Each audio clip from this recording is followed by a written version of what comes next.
So welcome to Idaho Partners for Good September Breakthrough Series. We are thrilled to have each and every one of you here joining us today. Idaho Partners for Good is a nonprofit based out of Boise, Idaho, and we are continuing to reach to all of the regions of the state.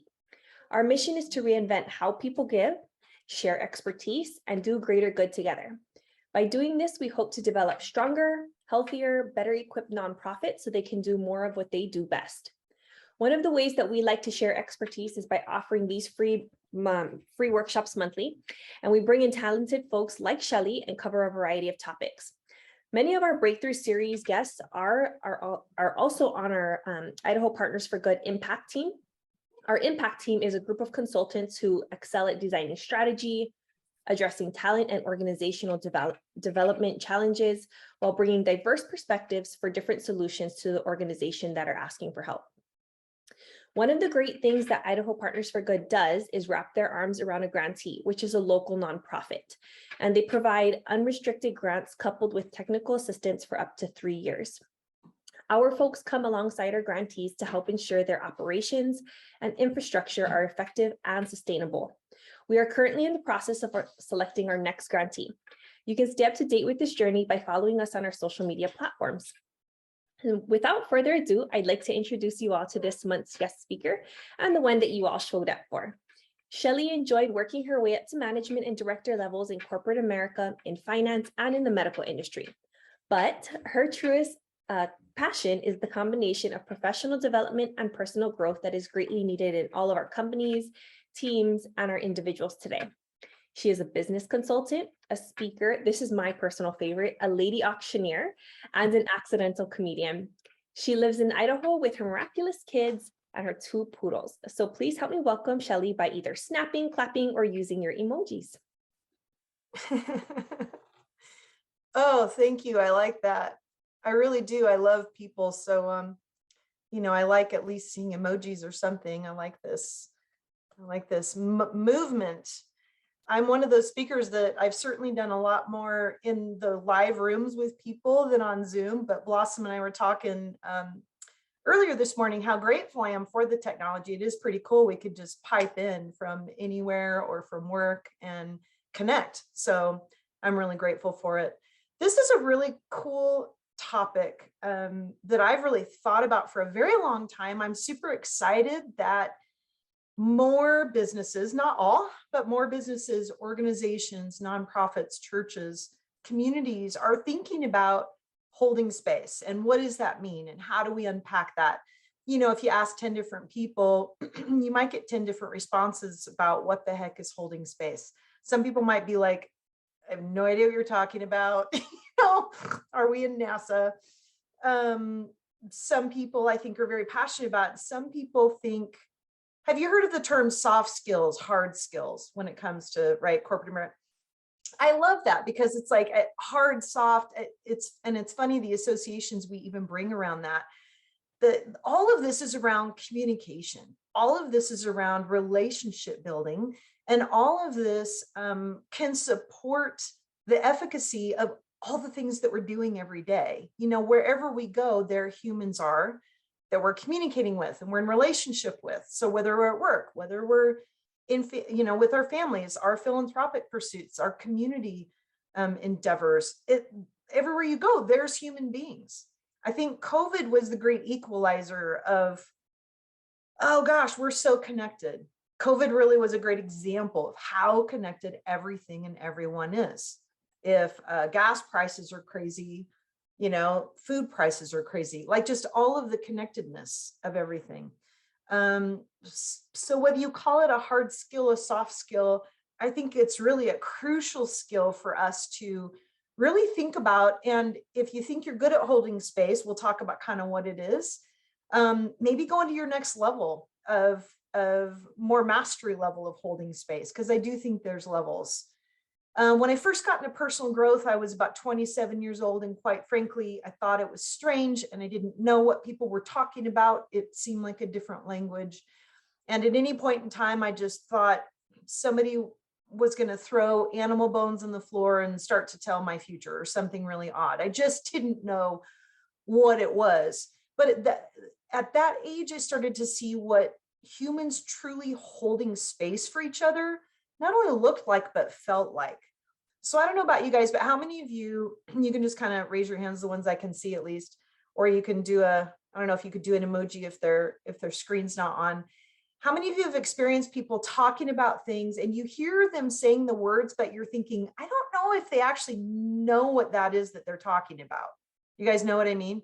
Kind of like DEI, and people are like hashtagging and, inclusion and belonging, or the quiet resignation, or like whatever it is we're talking about. Sometimes I'm listening to people and I'm thinking, do they really know what that is?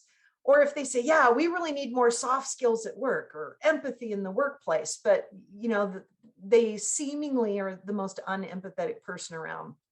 I think we're in a culture where it's real easy to talk about it and hashtag it and bring in the person and talk about the things. But I think we're in a deep, what's the languaging I want to say? I think we have an urgent need to learn how to hold space for people better. I know in the consulting work I'm doing right now with businesses and organizations around the Valley, if you've heard of the quiet resignation, it's like there was the great resignation, right? Mass movement, everybody going. I saw a statistic the other day that at least 50% of people that are at work right now are thinking about leaving within the next 6 to 12 months and doing something different. So that's still a big deal. And then we have the quiet resignation people, which is defined as, they're flying under the radar. They're doing the very minimal amount possible to keep their job. I think there's a reason for that. I think there's a lot of burnout. I think a lot of people would love to take like a 90-day sabbatical for whatever they're doing and just go to Fiji and drink fruity drinks. But a lot of us are not in a position to do that. And I think communication in some ways is as broken as it's ever been before. So I think people are feeling not heard or as misunderstood as we've ever felt before. Like isn't it ironic? We have all these ways to talk to each other.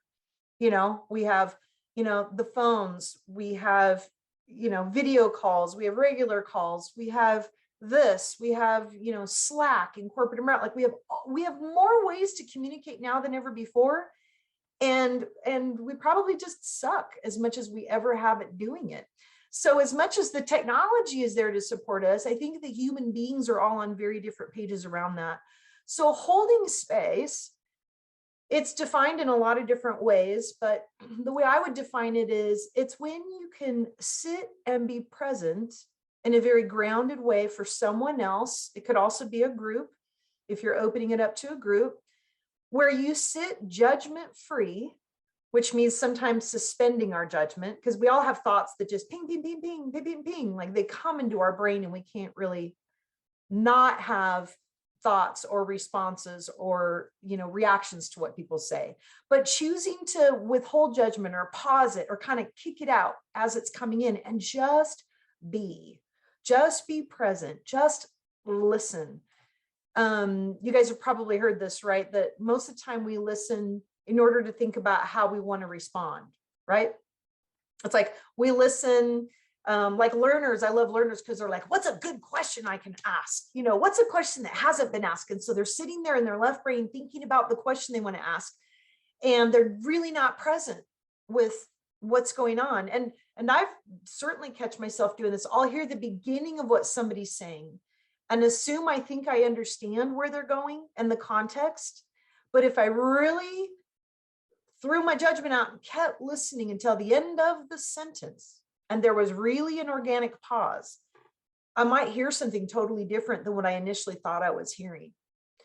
That's holding space without judgment, holding space and not speaking until that really is the right time, if there's ever a time to speak into something. Sometimes holding space means I don't speak at all. I know early on in my career, I realized at one point I was on a board with all men, and they all happened to be older white men that were wealthy business guys, and I was young, and I was very just different from everybody on this board. And I remember thinking to myself, I need to just sit and listen to understand.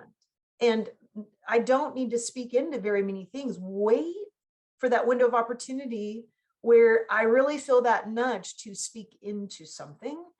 And, mostly just really sponge this in and hold space. And then hopefully have a bigger impact when I do speak to try to make some changes that needed to be made at that time. It's like a discipline though. Would you guys agree? Like listening in our culture, there's a discipline to it. There's a practice to it, and even quieting the thoughts. So I could just hear what Blossom is saying and not be thinking, oh, I want to fix it. Oh, I want to say something. Oh, I want to, it's like, it's more being, and we're more comfortable with doing. Does that make sense? Anybody have like an example of that where you're like, where it happened to you, or maybe you were doing it with somebody else where you're trying to jump in and fix it, or, you know, make them feel better and make them feel more positive, and probably what they needed or what you needed was somebody just to sit and be still and hold space. I can think of an example because I'm working in change management, and I really give a big importance to that first part where you just listen and see where you're at and kind of feel the environment and understand the organization before starting any advice or analysis or anything. And that's, even after doing that for years, it's still kind of a discipline, as you say, to be like, no, I'm just in the listening phase. I'm not telling anything. Right. Yeah, there's these different phases, right? There's the listening phase where you really discipline yourself to be still and just to listen without judgment and to take it in and consider what's being said. Like sometimes I'll notice if I don't think that I'm agreeing with something, or I think about something different, it's easy for me to subconsciously even start to block it off, right? And not really listen and start to think about, well, how would I counter that? Or what's a different angle I can come in at that to enroll into more what I'm thinking. And it's just such a dangerous ground to walk on. It's very human, it's very common, but what am I missing by doing that? It's interesting in personal growth, they have something that I would call the stopwatch facilitator. And this is actually magic. This is a great, great, great tool when the context is right. So in the room, they would do dyads, one-on-ones, right? Where you're speaking to each other, but not speaking at the same time. You know, I call it the American banter. We go back, forth, back, forth, back, forth. We go ping, ping, ping, ping, ping. So there's not a lot of listening. It's like we barely get enough to maybe sort of hear what they might be trying to say. And then we're like, boom, boom, boom, boom, boom, boom. So this was very different.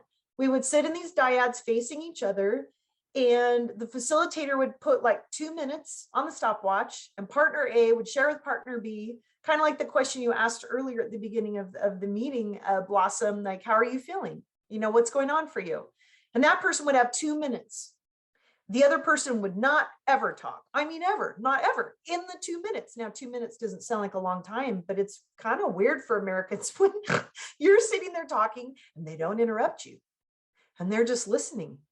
And the talkers really have a hard time with this. Like they actually had to learn that skill. They'd start to jump in, and the facilitator would be like, no, no, no, no, you don't go. Even if that person pauses, even if there's silence, even if nothing's going on, you just literally discipline and practice the art of holding space. They didn't say holding space back then, but I'd put those words on it now. That's what we were doing. It's like, here was the magic of it too.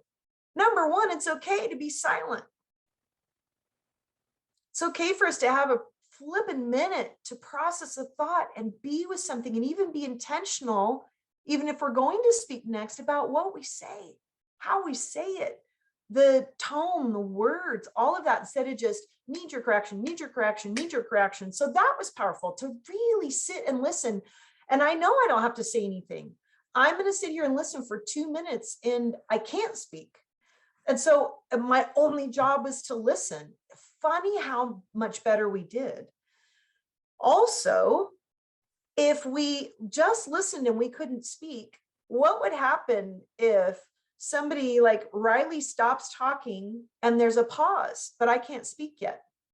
Now there's a pause. And when the space was held, because it was their time, not mine, it was their time, and they're still in their time, even if they want to sit in silence. Sometimes Riley might start speaking again because she had a moment uninterrupted to think about something else to tag on or add to what she just said. how often are we never getting that? Because if you listen to typical conversation, again, it's ping, ping, ping, ping. There's not even a pause in between really what somebody just said to the response. So that was magic. Like there's this silence, then all of a sudden that person would start to speak again. And sometimes they would even go deeper than the thought they had before, because now they're kind of warming up. Now they're kind of going to that next level. They've kind of set some context, they kind of set a foundation, and then they go deeper. And it's weird. If you did it for 10 minutes, I bet they would go deeper, deeper, deeper.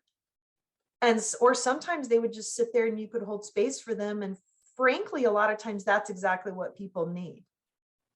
It's interesting because when I got into life coaching, you know, some 20 plus years ago, you think you're going to give advice, right? You think you need all these tools and tricks, and I love tools, and I love being able to get, you know, Boundaries. That's a great book. And Strengths Finders. Oh my gosh, great communication book, great hiring book, great coaching book, Strengths Finders. I mean, I can give you tools, but you know what? The number one thing I found that most people need most of the time, somebody to listen without judgment, somebody to sit there in a grounded way. And you have to tell your face too, right? Because I could sit there and not say anything, but if you're what I call the prisoner in the room, it's not really holding space. So you guys know what I mean by the prisoner in the room, right? If you ever sat in a circle or you're talking to somebody and their face looks like this, right? Like you don't feel safe. You're like, this person would rather be anywhere on the planet right now than sitting here. They think what I'm saying is total garbage, and they just want to hit the escape hatch. So tell your face, right? If you're going to listen and hold space, truly, authentically, tell your face, tell your body, tell the tone of your voice. I love it when people say things like, yes, it's very interesting what you're saying. And you're thinking, you're either lying to me, or you need to figure out your face and your body language and your tone and get it congruent with what you're saying. Because when how you look and how you sound doesn't match the words that you say, people can't trust you because they're getting totally different information. I'm getting, oh, what you're saying is really interesting, but your face says you want to poke your eyes out. Because those don't mix, I can't trust you. Now we have no trust. Trust is essential for creating a safe place. Not trust like we're going to agree. We rarely agree if we're honest, right? Why are we all trying to agree all the time? That is a really big goal that's never going to usually happen. How about if we had the goal of holding space, no matter what was said? You don't have to agree with it. Good news. You don't have to break them through. You don't have to convince them about your point of view.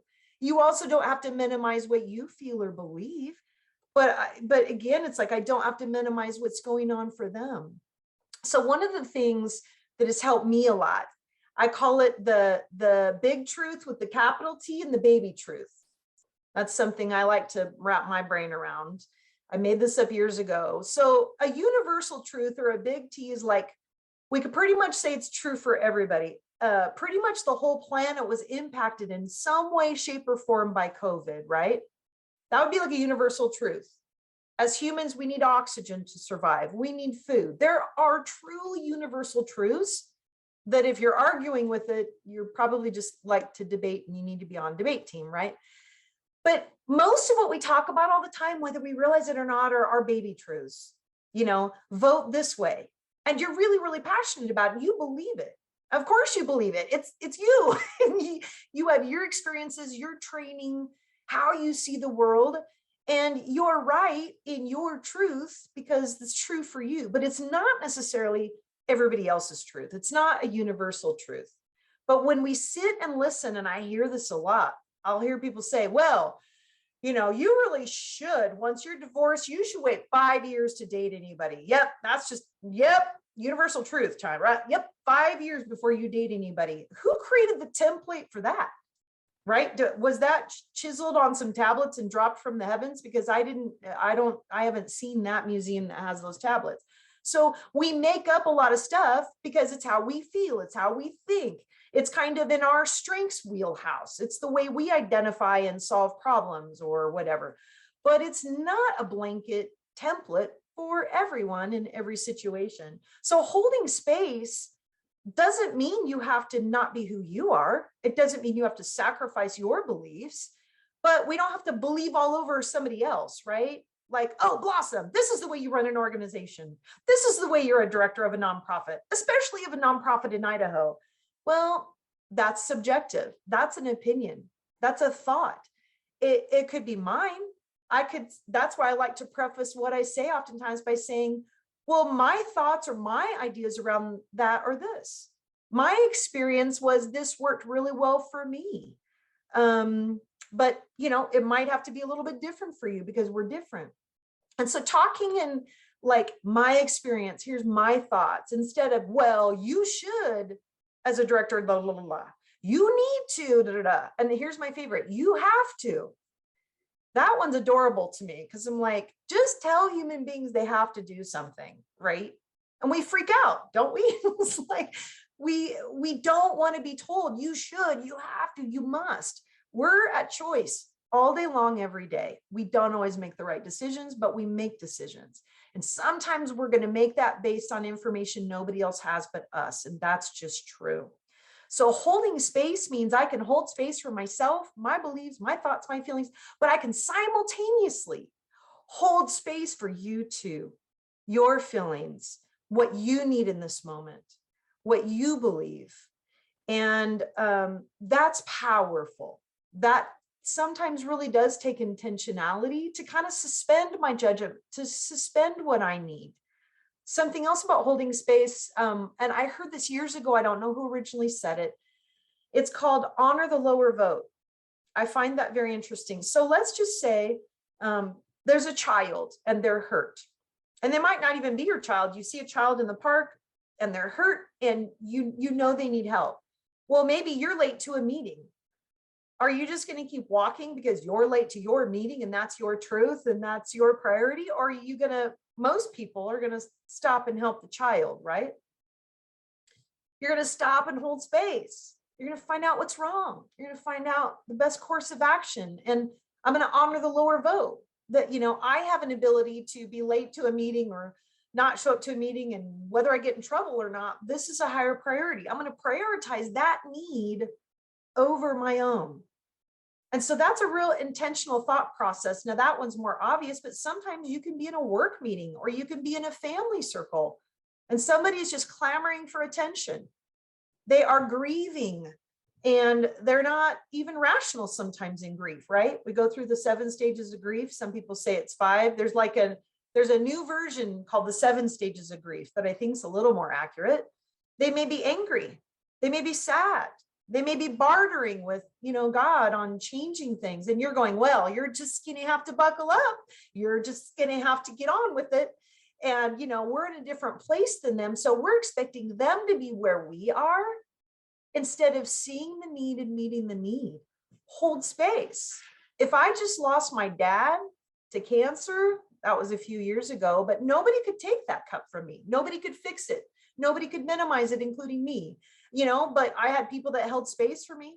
They just listened, or they just hugged me, or they just talked about my dad and reminisced with me, because depending on what I needed in the moment, they kind of set their needs or their schedule or their thoughts aside and didn't start fixing it with me. And, they just held that space and really tuned into that deep intuitive hit to say, what's actually needed in this moment? Is it words? Is it silence? Is it a solution or a number for a therapist? Or is it just, somebody seeing you and affirming you? How many times have you seen this? I'd love to hear, have any of you had this experience? You're sitting in it could happen in a family structure for sure, anywhere where there's humans, or a board meeting or a committee meeting, and somebody says something. Well, no, let me back up. I see leaders do this a lot. They'll be like, let's just have an open discussion. Let's talk about this openly. Let's just brainstorm, or let's just, there's no right or wrong answer. Everybody participate. And then the minute people start to participate, you kind of get the feeling they're being made wrong for it. And they're kind of shut down, or they're told that'll never work, or like it's teed up like we're going to have just an open conversation where there's no wrong answers. But then you feel like everybody gets made wrong. Has anybody had that happen? Yes. If anybody wants to share a story, I'm always open to stories. You don't have to name names of like companies or whatever, but I see this happen a lot. There was an organization that shall go unnamed, and great people, right? A lot of times they just don't understand the strengths and weaknesses. And the CEO was like, oh, let's have a big open meeting and everybody just shares their feelings about all this stuff and no judgment and, you know, blah, blah, blah, blah. We're just going to share. And boy, I'll tell you what, if you open up Pandora's box, sometimes people will take you up on it and they're going to share. And they did. And because it was kind of his baby, this organization, as they started sharing, because they'll surprise you. They're not just going to share maybe what you thought. You're not going to just agree with what they think. If you're truly saying, let's open up the space and hold space for a group or a discussion or a topic or a human, then you need to commit to holding that space no matter what comes out, right, of the Pandora's box. And they just went for it. And he just kind of made them wrong and shut them down. And they left feeling regret that they shared. They felt way worse than had he not had the meeting. There was broken trust because now if you say, you want to hear what I have to say, I'm not going to believe you. And they actually felt maybe the worst of all, which is there will be retribution.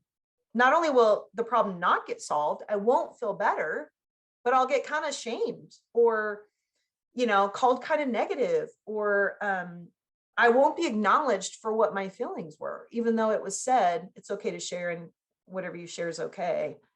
I oftentimes will talk to people and say, don't do that meeting if you don't mean it. Don't do it.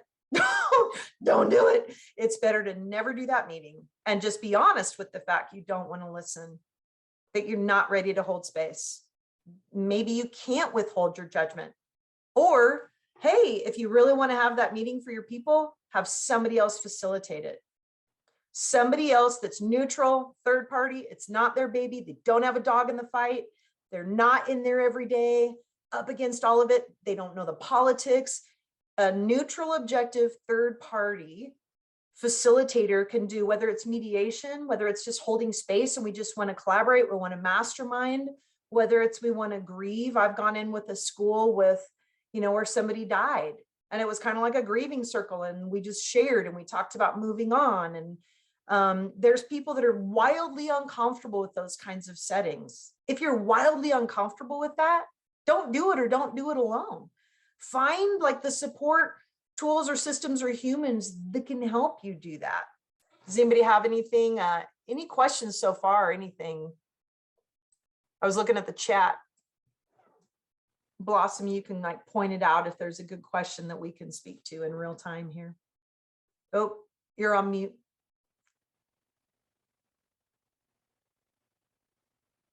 Oh. Still? Oh, there she is. Okay. Mariah was, actually, I'll let Mariah speak to that.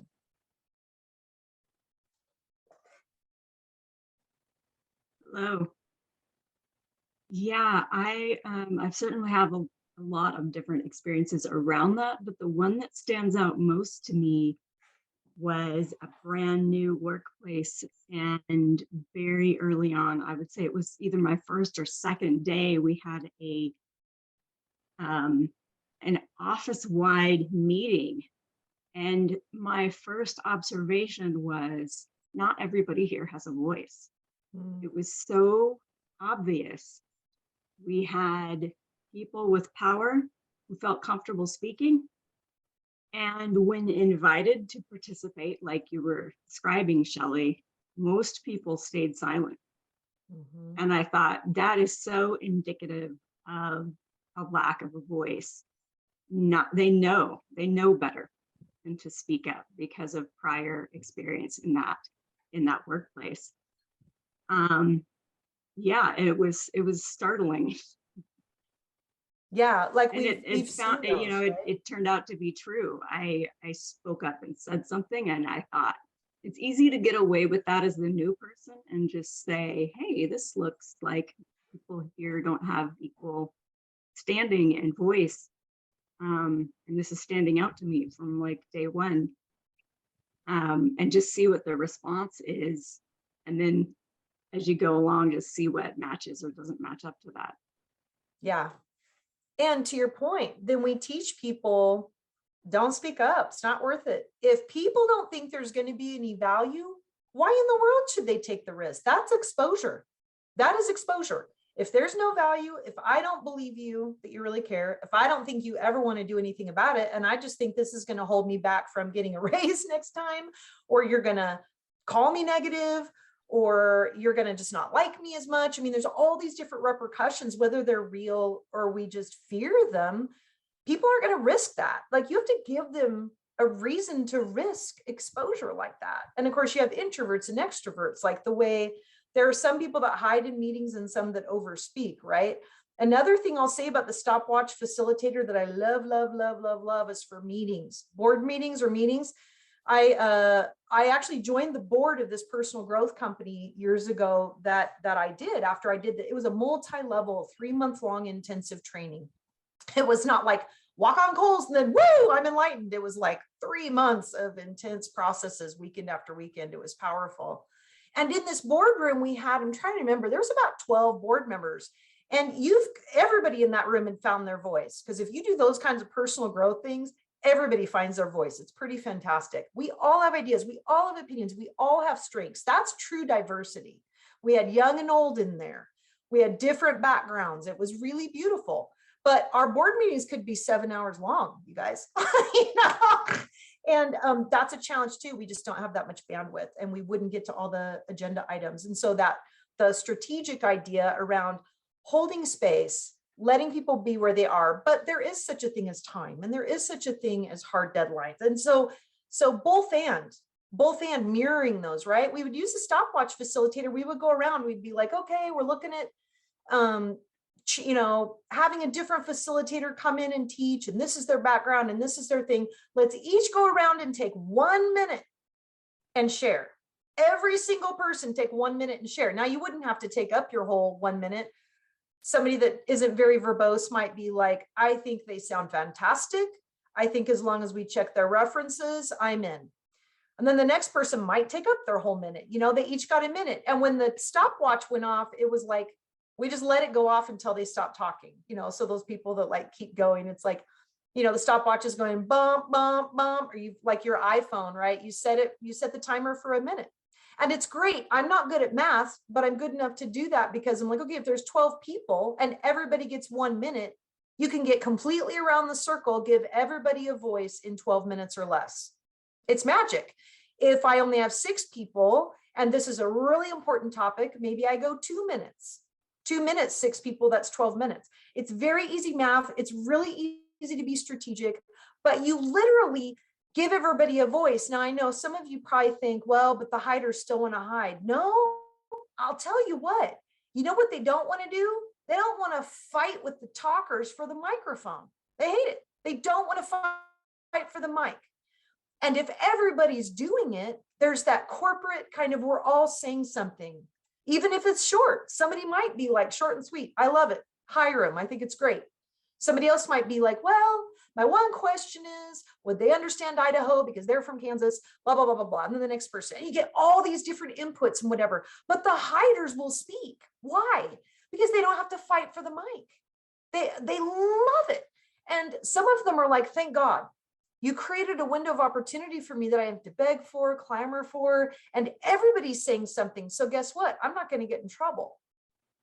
Now, if I said something and I sounded different than everybody else, maybe there could still be an unsafe place, depending on the leadership and what the context of the thing is. But it just makes people feel like if somebody else is brave enough, because I'm kind of like Mariah, I'm like, I'll say something and I don't always have to be popular. I really like friends, but I also really like being honest and authentic too. So I might say, well, I remember one time that happened. We were talking about a resume and I was the only one so far, the only one in the board meeting that said, everybody else was like, yeah, this is great. This is the one with all the guys, right? Yeah, this is great. This is great. This is great. And so I was like, excuse me. I would like to see, I think that this resume and your job description, the job description, there's no human being on the planet that I know that could fulfill this job description. It would take 2 people or at least a person and a half if they're an overachiever to do this job description. So I kind of feel like we're setting them up for failure. Nothing can go wrong. They can't do continuing ed.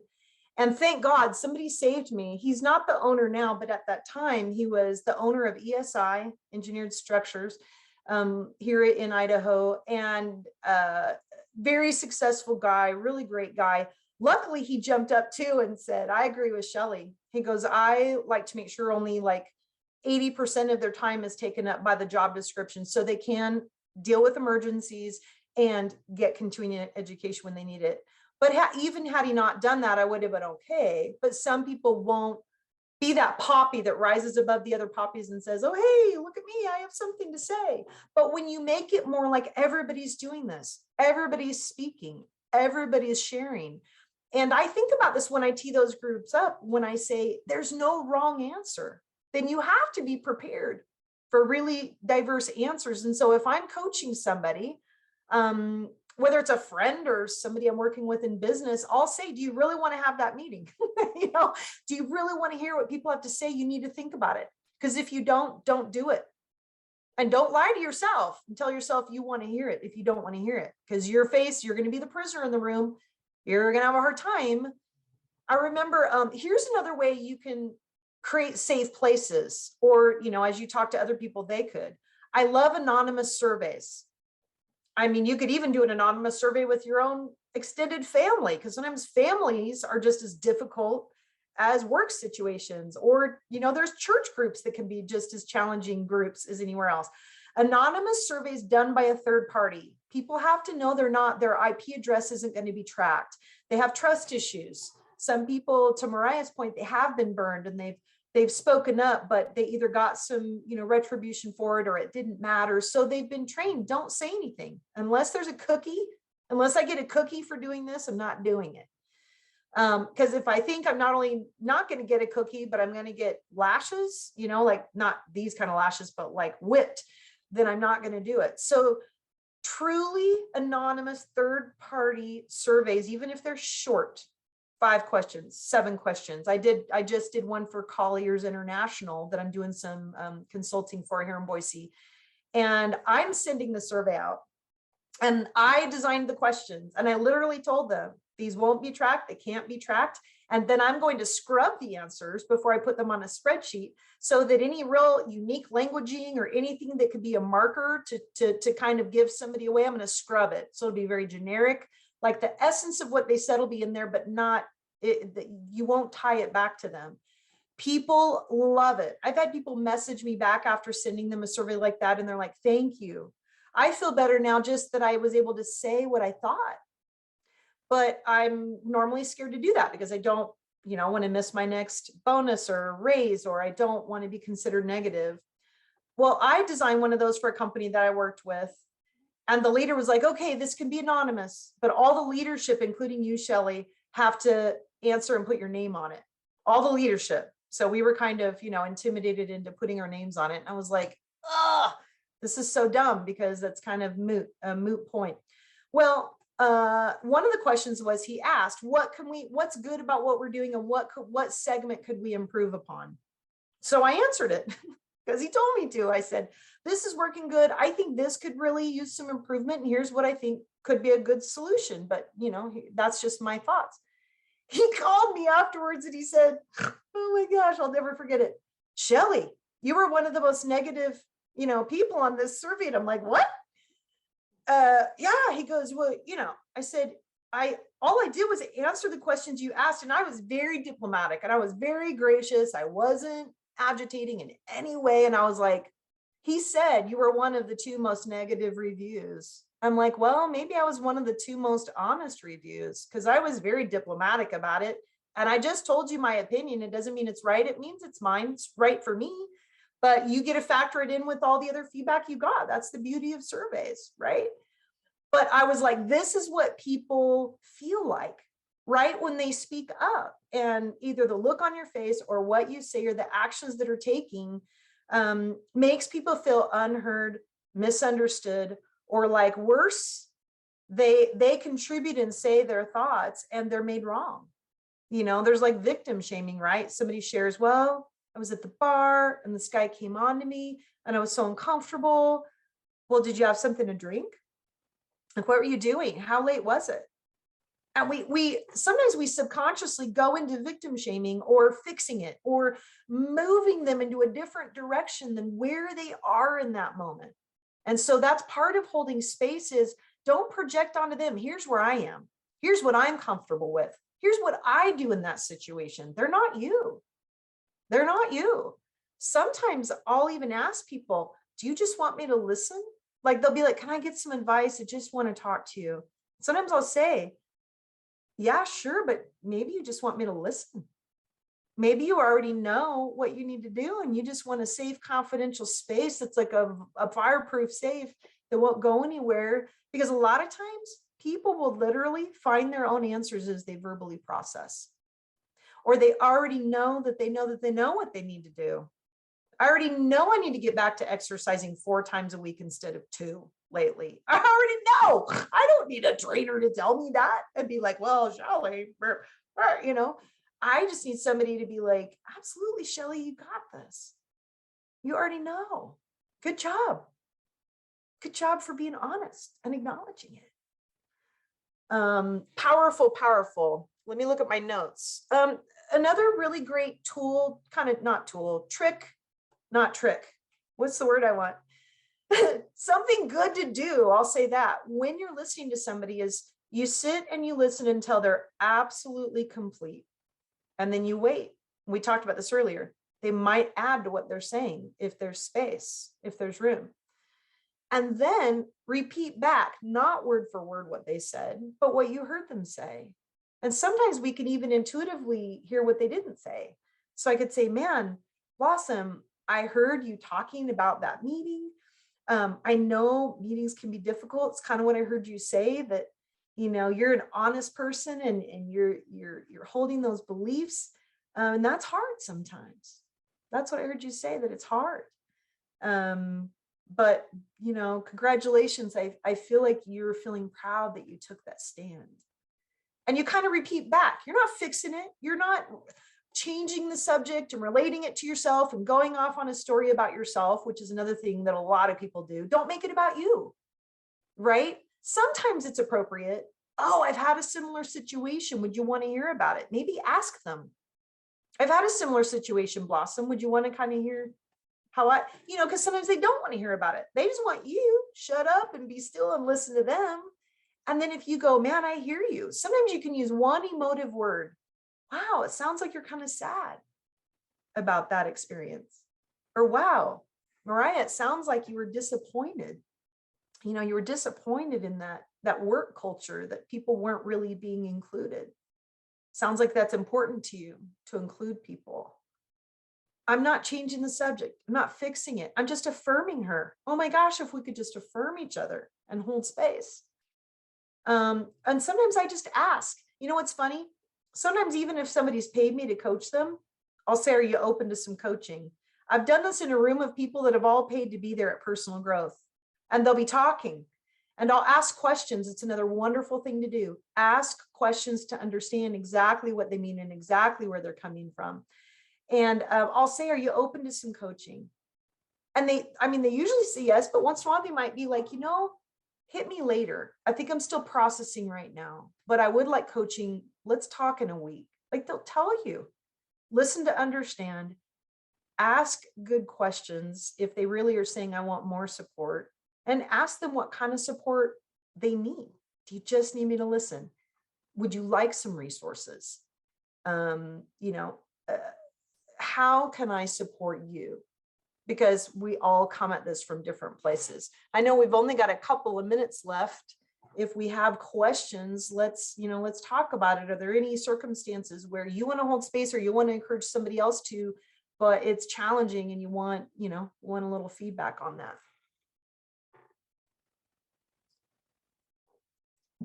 Or what other questions do we have, Blossom, if any? Or what do you guys think? Lots of smart people in the house today. What do you guys think? Anything to tag on or add on? It just make me think about with kids too, as sometimes, and even more when they're becoming teenagers, right? I can feel like they just want us to sit and listen, and they just don't want to hear any kind of advice. Oh my gosh, yes. My son, who's 14, no matter what I start to say, he'll be like, Mom, I've heard the speech. I'm like, this is a new speech. I swear I just wrote this. You haven't heard it yet. But you're right. Like, and I'll tell you what, when they start to talk, I don't care what it is in my brain that I think I want to do. I tell my brain, because I'm an achiever, sometimes to a fault. And I'll just tell my brain, I have this mantra inside my head that goes, there's nothing more important right now than listening to this one. There's nothing more important right now than listening to this one. Whatever I thought I had to do, even if I'm late to something, I'll make up for it. There's nothing more important. It's so good, but we just get going, we go, we do. And I do it too. And I think some of us have those kind of personalities too, where it can be easier to do than to be. And so I have to find those mantras that I coach myself. I process myself. What are you doing right now? Is this really what you need to be doing? Sometimes I'll tell myself, you haven't seen your teenage daughter who's 17 and she's gone all the time and she's so busy. She's home. You haven't seen her in 2 days. Go talk to her.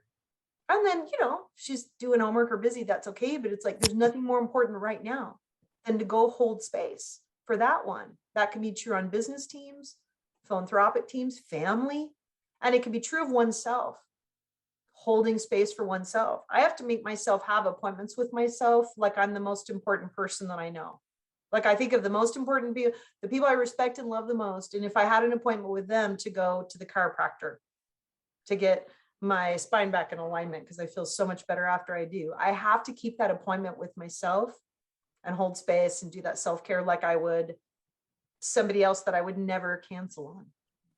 So some we have to find our own ways with our own personalities and our highlights and our lowlights of how we hack ourselves, holding space for ourselves, holding space for others. And I think all of us touch a lot of other people. How can we enroll other people that are in our circles to do the same thing? Part of it's by modeling holding space and honoring not only my beliefs, but absolutely respectfully holding space for other people's beliefs too.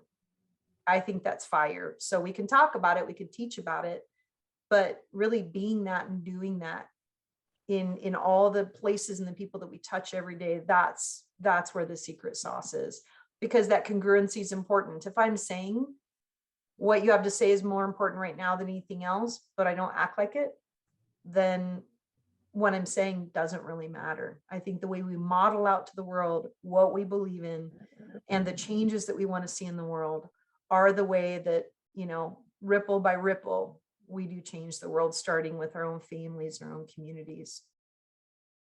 Hey, Thank you, Sheli, ladies, it so makes- much. Yeah, I'm gonna just tell a quick story, because there is a part of, I see it mainly in women, that we have what I call the savior's complex, which is essentially we want to save people from pain. We want to save people from hurt and all this other stuff. And so there was a time in my in one job where it wasn't a very unsafe environment, but I felt like I was the crusader. And so everybody would come to me and tell me, hey, talk about this, because they were afraid to. Yeah. Well, who lost their job? It was that kind of an environment where for me, if I had known that was what I was doing, is I was trying to save everybody, then I probably would have backed off and said, hey guys, really, you need to step in. But because of that propensity that I have, and I see a lot of other people have, we do want to be the crusader and the one who saves. And oftentimes it actually adds to the dysfunction in a environment. So just, It can. I'm learning. Absolutely. Well, sometimes our strengths, I like to say there's a tipping point where we tip into the shadow side of our strengths. So very responsible people tend to take on too much responsibility. And now not only are they overwhelmed, they're overstepping, but then they enable other people to step back. And they really kind of take up that space where, I love the book, The Story Brand by Donald Pliner. And it's for people that want to craft their messages And a lot of it's around entrepreneurialism, but I think he says something really important. People don't need a hero. They're looking for guides oftentimes, either a friend or a guide. Like people want to be their own hero. They want to make their own good decisions. And they are the only ones that know everything they're considering inside of every decision they make. So I can't make a decision exactly the way all of you guys do, because I have my family and my strengths, my weaknesses, my circumstances that only I know about. But I like to consult with guides. I like to talk to different people that have different expertise and different ways of thinking about it. And that's the mastermind effect. And then I kind of can come up with something and make it my own. Not looking for a hero, I'm looking for guides. And I hope I can be one too. It's more like the wind beneath people's wings. You're not building them their wings and stapling them to their backs. You're the wind beneath their wings. And there is a difference. And sometimes when we feel like we can't save ourselves as much, or we're not in control as much as we like to, we kind of go to over controlling or over helping other people around us. And again, they may not want that help. They may not need that help, or I may not be the guide. That it may not be my place or my expertise. And so being thoughtful, being intentional, creating those pauses are profound.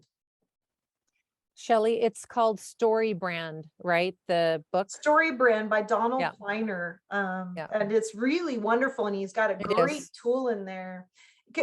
And not just for entrepreneurs, but any message, whatever your message is, the elevator pitch of your heart, your soul, whatever, he helps you kind of work out, who is it you're talking to and what are you wanting to say? And it's that modern version, because in the past, it's been kind of like, if I have that pill, it'll save me. Or if I get Tony Robbins if I give him 10 grand, he'll save me. Well, no, nobody's going to save you. You are making your little decisions every day. So that's a great tool. I will also say one other tool that is my personal favorite is Strengths Finders by Gallup. Gallup is a research company. And after 40 years of research, they're like, oh, we could create this really deep, wide, dynamic personal growth tool. I will say, if you really dive into that will help you with communication. That helps you understand yourself and other people at a level that I don't know of any other tool that helps you the way this one does. And if anybody likes DISC or love languages, I mean, they're all good. This one is by far the best I've ever used, whether you're hiring, whether it's your family, whether you're trying to understand yourself and love yourself more, but understand where's that tipping point where my strengths, what's the shadow side of my strength as an achiever? When am I achieving too much? When am I putting my achiever onto somebody else and they don't care about the goals? They want to sit and hold space for people and be an includer. Yeah. And that's a wonderful, magical strength. So if I'm a leader, am I projecting the way I view and lead and love on the world on somebody else? Strengths Finders really unpacks the why behind who we are, what we do, how we can do it to the best of our ability, when we can know when we're becoming less effective. And truly that helps us hold space. As we understand ourselves and others better, judgment goes down, conflict goes down, communication goes up, respect goes up. So holding space becomes a more natural, easier, at least, it's not easy, but easier to achieve thing because we understand better. You can hear, well, it takes all kinds. I mean, we've heard that, but we don't like that. It's like, no, you're doing it different than me. Yes. Shelley, there's a great question in the chat. And before we run out of time, I wanted Yes. to just draw it to your attention because I'd love to hear your answer. How do you politely ask for space when you need it? Yeah, space, like somebody's wanting to like kind of help or give advice and you just need space. I'm reading the quote, the question as Okay. it is in So the I'll chat. answer it, and then if this isn't the track, then they can tell me that it's something different. I think that's a really important thing, is to very compassionately find our voice. If somebody says, you know what, I think that you could do this and you could do that. Shelley, you could try this app so that you're working out 4 days a week and it'll remind you every morning at 6 a.m. And I might just say, you know what, in this moment, I just need to process my schedule, my priorities, and figure out what's going to work for me. And I don't think I need more apps or tools. I'm already kind of overwhelmed. I think I just need some time to assimilate. But if I want to verbally process that, I'll circle back with you. Would that be okay? And we just tell people what we're thinking and feeling. And when we unpack that, they go, oh, okay, sure. Or like an introvert. An introvert is at a party and they need to go home. Well, most of them just leave and everybody's like, oh, she left. She must be really angry. But just saying, you know what? I'm going to come to the party. I can only be there for 10 minutes because I'm stressed out. I've had a big work week. I'm going to come say hi and then I'm going to go so I can have some downtime and really decompress. But just tell people, here's what I'm thinking, or here's what I need, here's why. And we don't apologize for it. We don't make excuses. We just explain. I think that's a powerful thing to do. Or like if you're going to give me coaching or feedback on a work scenario, if you're going to give me coaching or feedback, could we do that in private, like in a private office, and maybe give me a heads up? Because it's good for me if I kind of, can prepare. Just understanding ourselves and what we need is powerful. Was that did I hit the question? Yeah, that was my question. Okay. Yeah, and basically it was to say, or to ask, how do you ask, like if we're sitting in a meeting and we are aware of this, like creating space, how do you politely say, hey, I want to say something, but I don't want anybody to interrupt me right now. I was just wondering how you would ask for it.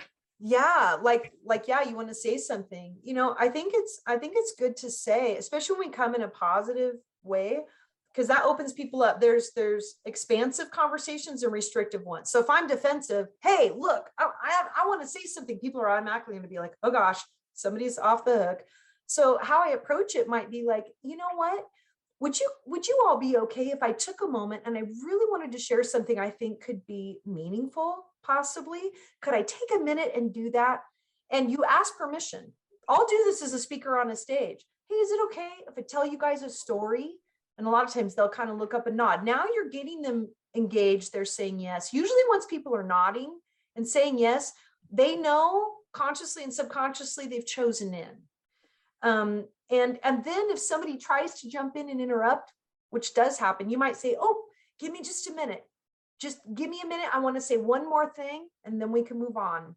And you just kind of respectfully, but you hold that space for yourself, right? You kind of have to model it to other people. If they think they can run you over, sometimes just subconsciously, it's hard for certain people to not, because they don't have a good awareness.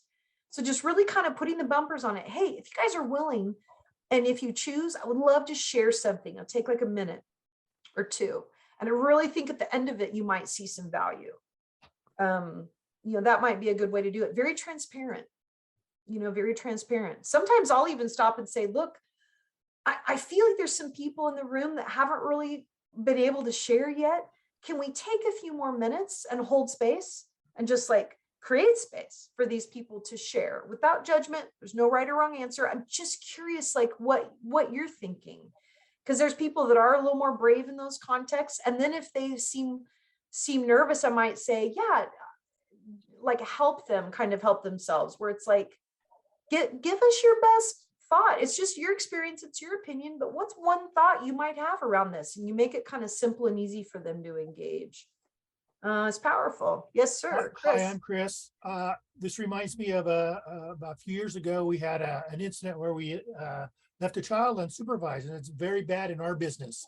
So we had some outside consultants come in, and we gathered about, they said, get people from the center and don't just get the leaders. So we got the cooks, the drivers, the teachers, and all this stuff. We got in a room, and then Cypress says, okay, this is how we're going to do it. Going right around the room. Nobody gets to say anything but the one person that talks. 5 minutes. You can take notes about what you want to say, but you're not saying anything. And then we go all the way around the room, and then, okay, there will be another opportunity to go around the room again in a shorter time frame. But when you said 1 minute, I mean, you can get a lot done in 1 minute. Yes, you can. Like really powerful. You can say a lot. You get right to the point, and then the next person, and you can rotate back around again if you want. But for me, it's hard to keep my mouth shut.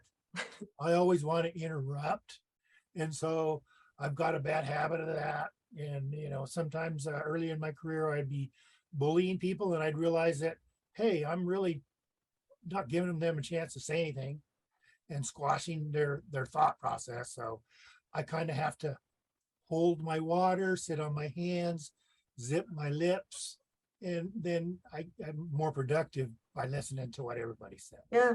Sometimes that's where the stopwatch facilitator can really be powerful too. Because if I know Blossom has 1 minute and nobody's sharing during that time, it helps all of us. and then everybody gets their chance. And you're right, people land the plane and they can get to it in 1 minute. It's fire. You guys should try it. It's magic. I'll try it one time. It sounds really good. Yeah, Thank you very much for all your information. you betcha. Thanks for coming, you guys.